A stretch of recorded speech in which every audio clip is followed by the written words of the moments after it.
Hello, excuse me, hello, I কি করছেন? Hello, আরে কি, হ্যালো, আরে কি আশ্চর্য, আরে আপনি আপনি কে, ভিতরে কেন আসছেন? ওয়েট ওয়েট ওয়েট, পানি খাবো, এই তো পানি।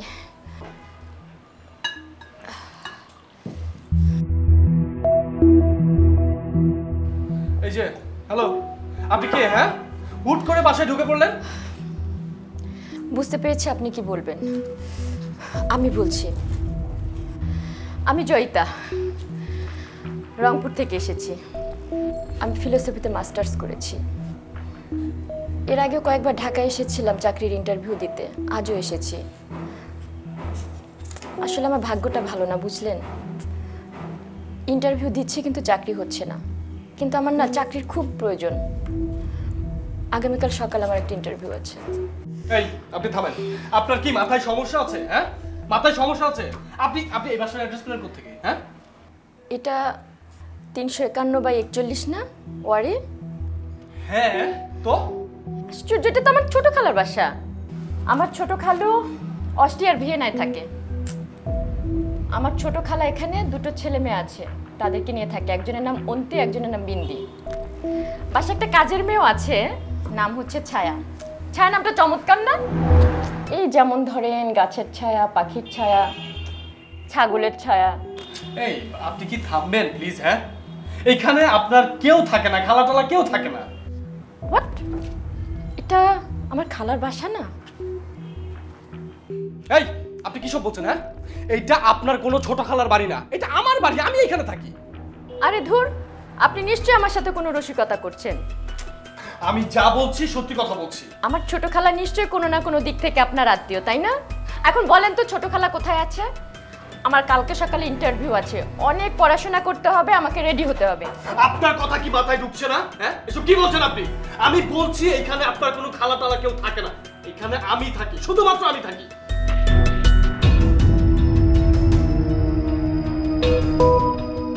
এত বড় ভুল করলাম, সরি।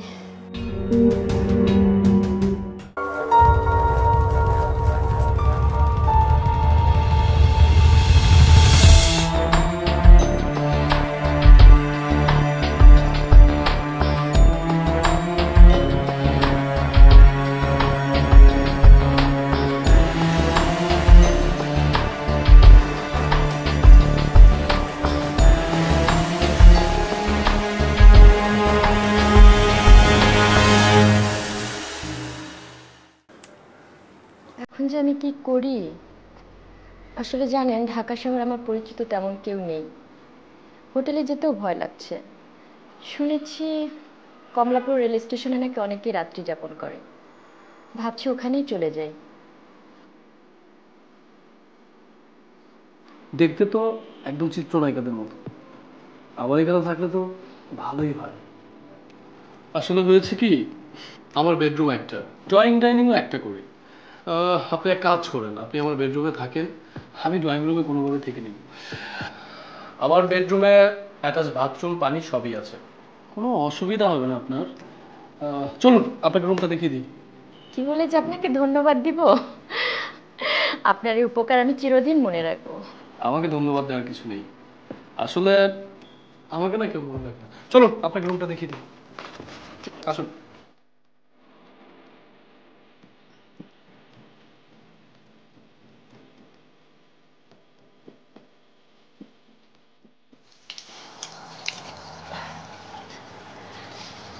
যাক, এতক্ষণ একটু স্বস্তি পেলাম। সারাদিন কি যে ধকল গেল। লোকটার চোখে মুখে তেমন লুচ্চা লুচ্চা ভাব নেই। মনে হচ্ছে নিরাপদেই থাকতে পারবো।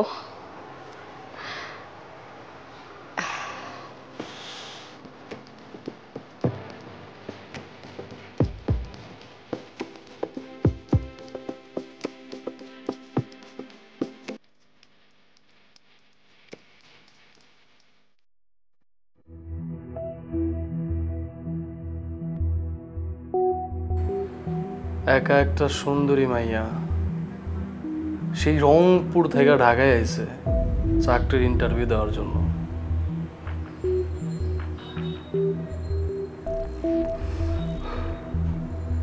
এই বাড়িতে সে আর আমি, আর কেউ নাই। দেখতেও সুন্দর, সুন্দরী নারী, যার দিকে তাকাইলে চোখ আটকে যায়। ভালোই হইল।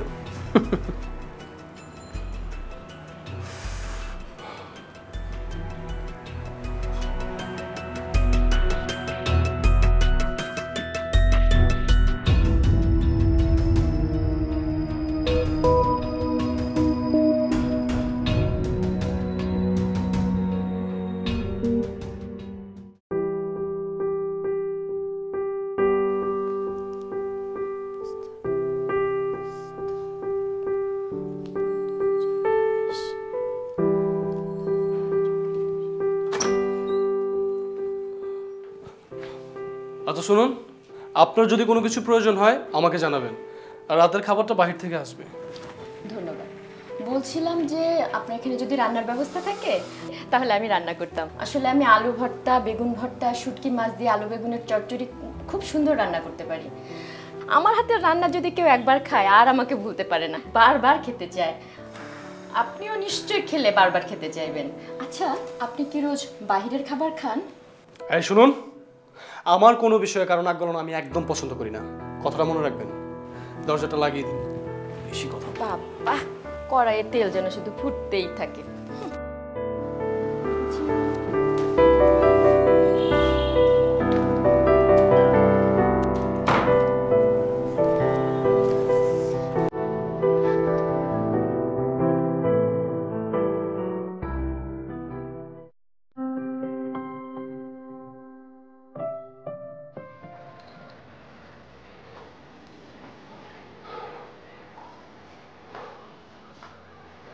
এক্সারসাইজ করছেন? এক্সারসাইজ করা শরীরের জন্য খুবই উপকারী। আমার যখন যা মনে চায় আমি তাই করি। আপনি এখানে গুগল করছেন কেন? হ্যাঁ, আমি না এক জায়গায় চুপচাপ বসে থাকতে পারি না। জানেন, ছোটবেলায় না আমি খুব চঞ্চল ছিলাম। এই যে বাদর আছে না, বাদর, বাদরের মতো না গাছ বাইতে পারতাম। আমাদের বাসার পাশে না একটা নদী আছে। প্রতিদিন যে কতবার সেই নদী সাঁতার করে এপার ওপার করতাম। এই শোনেন, আমি এটা কারো হিস্ট্রি শুনতে একদম পছন্দ করি না। আচ্ছা, সরি। আচ্ছা, চা খাওয়ার কোনো ব্যবস্থা আছে? ওফো, চা চিনি কিচেনে সবকিছু আছে, আপনি নিয়ে বানিয়ে খান, যান। আচ্ছা, ঠিক আছে, ওকে। কি একটা রে বেয়াদব, বেশি প্যাক করে।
এই যে আপনার চা।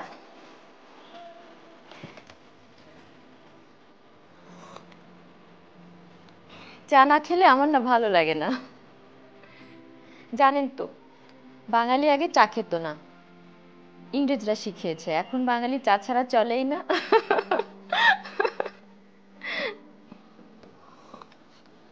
তবে আশ্চর্য বিষয়টি জানেন, অনেকে চা খেলে ঘুম নষ্ট হয়, আর আমার চা না খেলে ঘুমই আসে না।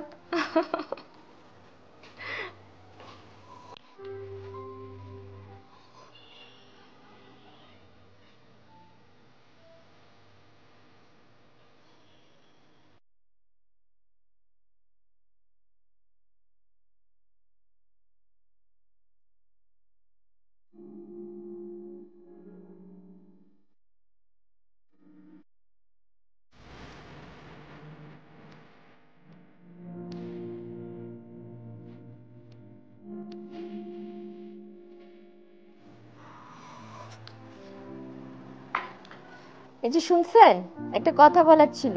হুম। আপনি কিন্তু অনেক হ্যান্ডসাম। হ্যাঁ, ও থ্যাংক ইউ। আসলে নিজেকে ফিট রাখার চেষ্টা করি, তাই মাঝে মধ্যে একটু ব্যায়াম। আচ্ছা, আপনি হঠাৎ আমাকে এই কথা কেন বললেন বলেন তো? না, এমনি আমার মনে হলো তাই বললাম, কোনো কিছু মনে করে বলিনি। আচ্ছা, আপনি কি করেন, মানে আপনার পেশা কি? বেকার। জানেন তো, বেকারের ব্যস্ততা অনেক বেশি। দারুণ বলেছেন তো। আচ্ছা, এই বাড়িটা কি আপনার? না, ভাড়া থাকি, ভাড়া। আপনি বেকার মানুষ, ঢাকা শহরে ভাড়া থাকেন, তাহলে তো আপনার অনেক খরচ। আচ্ছা, এত টাকা আপনি কোথায় পান? আচ্ছা, আপনি কি পুলিশ নাকি ইনকাম ট্যাক্সের লোক যে আপনাকে আমার সব কথা বলতে হবে? হ্যাঁ, সরি, আমি আসলে এত কিছু ভেবে বলিনি। শোনেন, এত কৌতূহল ভালো না, বুঝতে পারছেন? আমার টাকা হাওয়ায় ভেসে আসে। আপনি যান, ঘরে যান। শুনেন, আপনি না অনেক রাগী। রাগ থাকা ভালো, কিন্তু এত বেশি রাগ থাকা ভালো না, বুঝলেন? বুঝতে পেরেছি।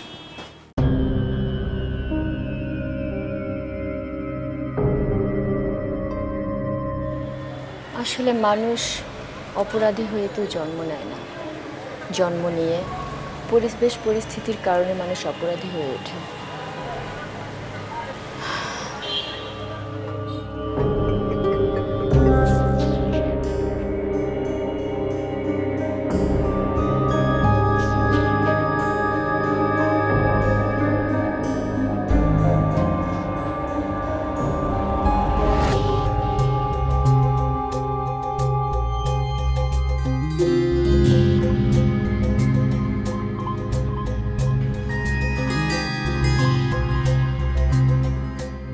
কি খাচ্ছেন এসব?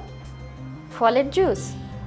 ফলের জুস খাওয়া ভালো, তবে ফরমালিনযুক্ত ফলের জুস খাওয়া ভালো না, স্বাস্থ্যের পক্ষে কিন্তু খুব ক্ষতিকর। তুমি বুঝবা না, তুমি গ্রামের মানুষ, এত কিছু বুঝবা না। বুঝি, আমি অনেক কিছুই বুঝি। এগুলো না খাওয়াই ভালো।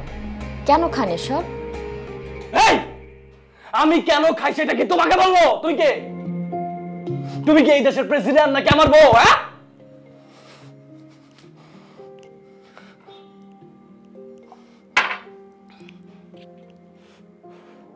তুমি যাও, তুমি রুমে যাও। তোমার না কালকে ইন্টারভিউ আছে? হ্যাঁ, তোমার অনেক পড়ালেখা করতে হইব, যাও। আসলে আপনাকে দেখে আমার খুব আপনজন মনে হচ্ছে, তাই এসব কিছু জানতে ইচ্ছে করছে। আপনি যদি কিছু না মনে করেন, আমি একটা কথা জিজ্ঞেস করব? বলো। আপনার স্ত্রী, সন্তান, তারা কোথায়? আপনার বাবা মা? তুমি কে? হ্যাঁ, তোমার পরিচয় কি? তুমি কেন এত কিছু জানতে চাইতেছো? আপনাকে একা দেখছি তো, তাই মাথার ভিতরে এসব প্রশ্ন ঘুরপাক খাচ্ছে। আবার আমার মাথার মগজ কিন্তু গরম হয়ে যেতেছে। হ্যাঁ, তোমার ভালোই ভালো কইতাছে, এখানে কিন্তু একটা সিনক্রেট হইব। যাও, রুমে যাও, যাও।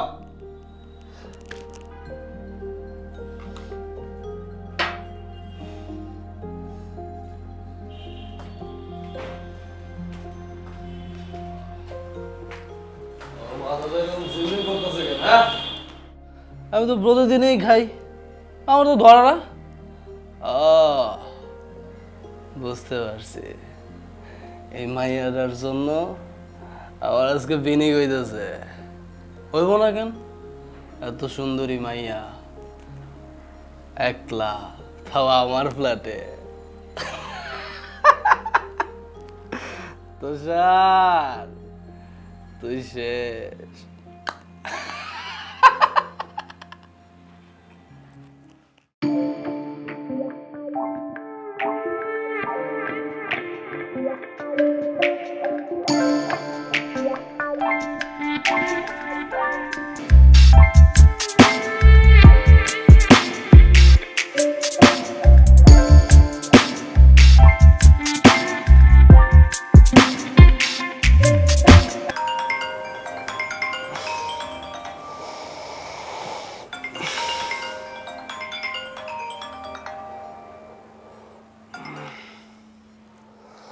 হ্যালো,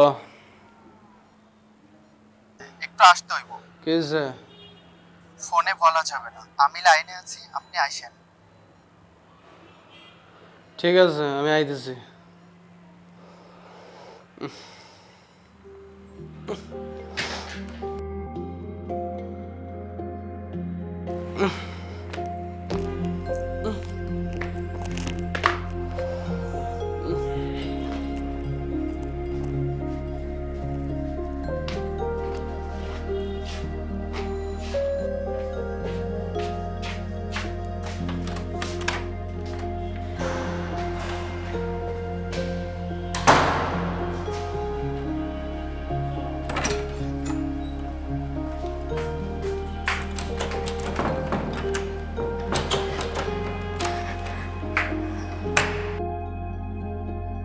দরজা লাগিয়ে চলে গেছে।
তাহলে তুষার কি ইনজেকশনও নেয়? ও মাই গড।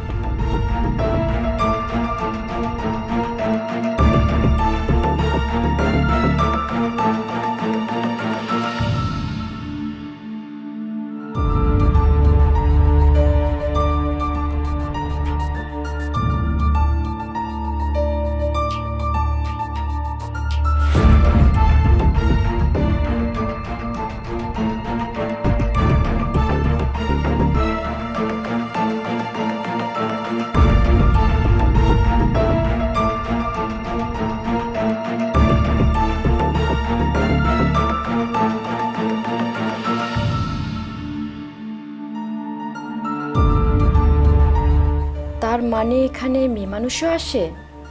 আমি যতটুকু জানতে পেরেছি তুষার অবিবাহিত। গার্লফ্রেন্ড কিংবা টাকার বিনিময়ে আসা নারী কি এরা? এরা কারা?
আরে আপনি বাইরে যাবেন, আমাকে বলে যাবেন না?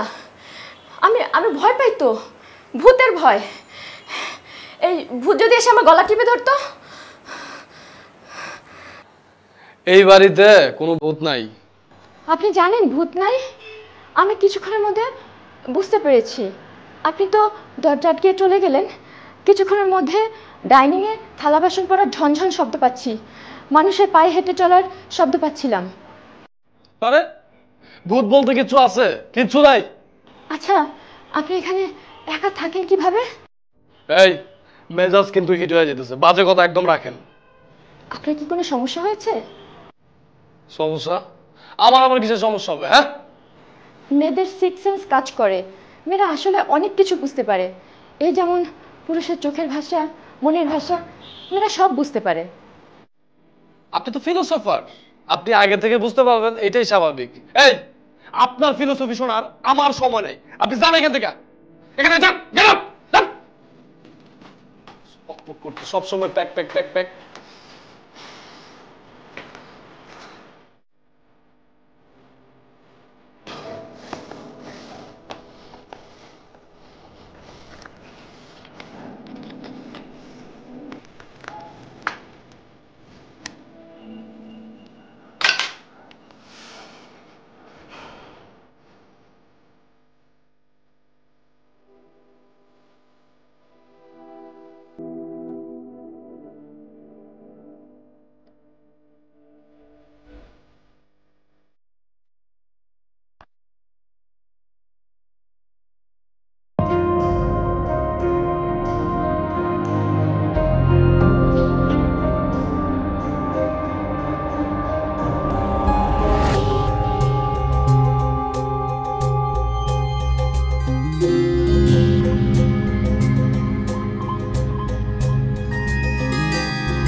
আপনি কি করছেন এসব? সরেন।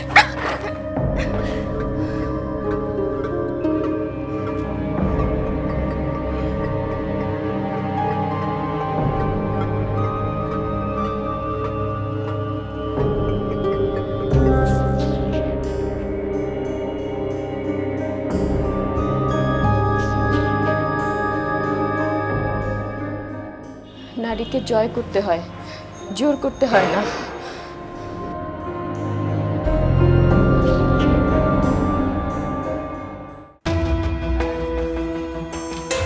পৃথিবীর সবচেয়ে শক্তিশালী অস্ত্রের নাম কি জানেন? সবথেকে শক্তিশালী অস্ত্র হচ্ছে মানুষের মনকে জয় করা, অর্থাৎ প্রেম ভালোবাসা। সেক্স হচ্ছে মানুষের জীবনে একটি অনিবার্য বিষয়, যা জোর করলে হয় রেপ, যা জয় করে নিতে হয়। একটা কথা জানেন, কেউ অপরাধী হয়ে জন্মগ্রহণ করে না। পরিবেশ, পরিস্থিতি, সমাজ, বিভিন্ন কারণে মানুষ অপরাধী হয়ে ওঠে।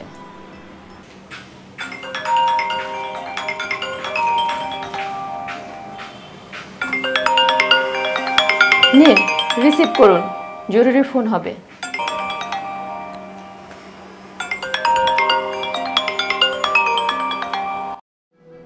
ভাই আমগো বড় চালানটাও ধরা পড়ছে, আমগো সব পোলাপান গুলারেও ধরে লয়ে গেছে। আপনিও পোলান, আমিও পালাইতেছি।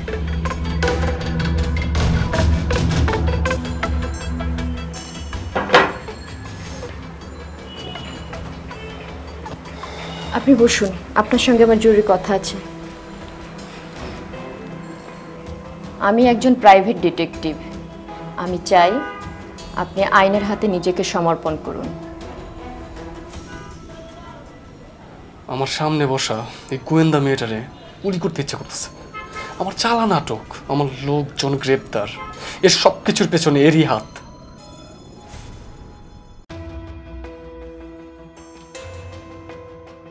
আমি বুঝতে পারছি আপনি আমার উপরে রেগে আছেন, ভাবছেন আমি একজন একা মেয়ে মানুষ এমন দুর্ধর্ষ একজন মানুষের সামনে কতটা দুঃসাহসিকতা নিয়ে বসে আছি। আপনি কি বুঝতে পারছেন না আপনার পজিশনটা বর্তমানে কি? খুব ভালোভাবে বুঝতে পারতেছি।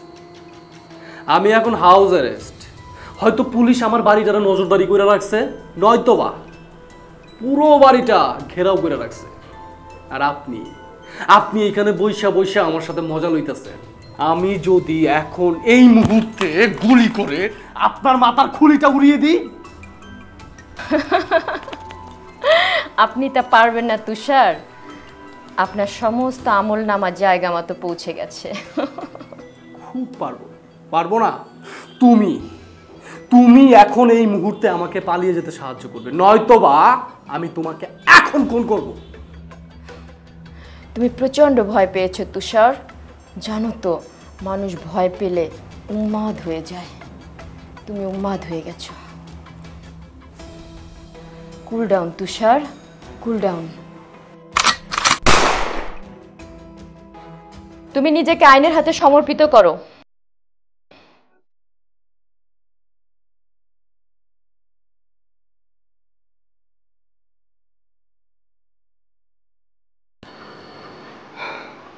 আমার বাবা বাড়ি গাড়ি টাকা পয়সা সব কিছুই করেছেন, কিন্তু আমি সঙ্গদোষে নেশায় আসক্ত হলাম। তারপর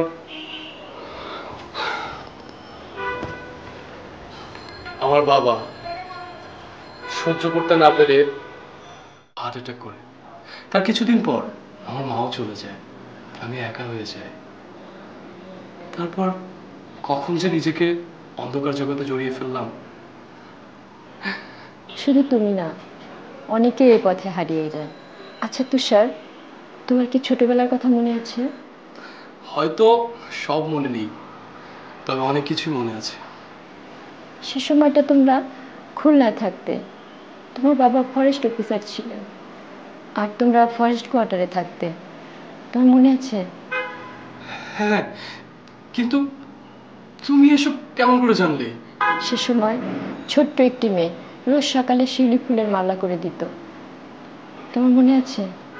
হ্যাঁ, দিত। মেয়েটির বাবাও সরকারি চাকরি করত। তারা দুজন পাশাপাশি বাসায় থাকতো। দুজন দুজনকে প্রচণ্ড ভালোবাসতো। একজন আরেকজনকে ছাড়া থাকতে পারতো না। একদিন ছেলেটির বাবা হঠাৎ বদলি হয়ে যায়। কোথায় যে চলে গেল মেয়েটি আর খুঁজে পেল না। মেয়েটি ছেলেটিকে হারিয়ে ফেলল। কিন্তু মেয়েটি তার ভিতর থেকে, মন থেকে ছেলেটিকে ভুলে যেতে পারেনি। এখনো সে তাকে মনে রেখেছে। মেয়েটার নাম ছিল জয়িতা, কিন্তু এই ছেলেটিও আজ পর্যন্ত সেই মেয়েটিকে ভুলতে পারেনি। একসময় ছেলেটা অন্ধকার জগতের বাসিন্দা হয়ে যায়, আর মেয়েটা মেয়েটা গোয়েন্দা হয়ে যায়। মেয়েটার উপরে দায়িত্ব পড়ে সেই অন্ধকারে ভেসে যাওয়া ছেলেটার ইনভেস্টিগেশনের। কিন্তু মেয়েটি ছেলেটার চোখের চাহনি, গভীর কালো ভুরু, গলার ভাঁজ সব ছিল। তবু অনুসন্ধান করে মেয়েটি নিশ্চিত হলো সত্যি সে তাকে এত বছর পরে চিনতে ভুল করেনি। মেয়েটার বুকে রক্তক্ষরণ হতে থাকে, তার পাথর এসে বুকে চেপে বসে। তবু মেয়েটা নির্বাহভাবে ইনভেস্টিগেশন শেষ করে। ছেলেটাও সঙ্গীহীন হয়ে পড়ে। যে ছেলেটা ক্লাসের ফার্স্ট বয় ছিল, তার রেজাল্ট আস্তে আস্তে খারাপ হতে থাকে। গার্ডিয়ানের চাপে পড়ে কোনো রকম পলিটিক্যাল সায়েন্সে অনার্স কমপ্লিট করে আস্তে আস্তে অন্ধকার জগতে ডুবে যায়।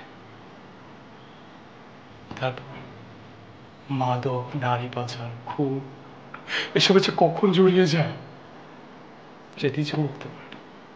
আমি সেই অন্ধকারে ডুবে যাওয়া ছেলেটি। আসলে সেদিন যদি আমি তোমাকে হারিয়ে না ফেলতাম, তাহলে হয়তো এই ছেলেটি অন্ধকারে ডুবে যেত না। আমি সারেন্ডার করি। তবে তোমার কাছে আমার একটা রিকোয়েস্ট, আমার যদি ফাঁসি হয়ে যায়, তাহলে তুমি তোমার নিজ হাতে আমার গলায় দড়ি পরিয়ে দিও। আমি আর নিজেকে ধরে রাখতে পারছি না তুষার, আমি আর নিজেকে ধরে রাখতে পারছি না।